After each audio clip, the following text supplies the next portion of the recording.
Dalawang katao naman patay sa sunog sa barangay San Isidro, Galas sa Quezon City. Naroon Radyoman Silvestre Rambolabay. RMN Live Report. Radyoman na palunos-lunos ang nangyari ng dalawang kumpirmadong patay habang tatlo ang hinahanap sa ngayon matapos na masunog ang isang paupang bahay dito sa barangay San Isidro sa Galas, Quezon City. Ayon kay SFO4 Rolando Baliena, bandang alas 2 kanina na madaling araw nang sumiklab ang sunog sa tatlong palapag na papahang bahay dito nga sa 19 Agosto Street sa barangay San Isidro, Galas, Quezon City. Itinaas ng Bureau of Fire Protection ang unang alarma. 12 fire truck ang rumusponde kagad kanina bukod pa sa mga fire group.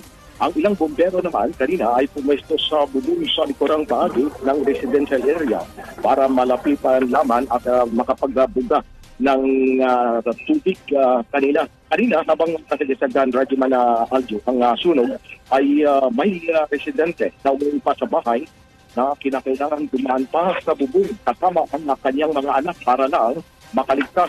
Yung kwento nito, nagising na lamang umano sila na malaki na ang apoy. Dito yan yung lugar na yan ang apoy na talagang tumambad sa kanilang harapan. Yung pangkay ng dalawa na ngayon ay hindi pa nakukuha yung bangkay sa unang palapag. Malapit yan dito sa hagdanan ng tukoy na ngayon. At tatlo pang residente sa mga oras na ito ang hinahanap.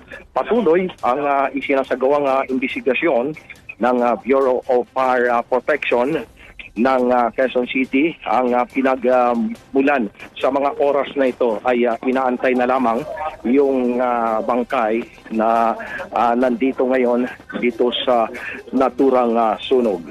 Kasama mo sa DZXL RMN Manila, Radyoman Silvestre Rambolabay, Tata, RMN.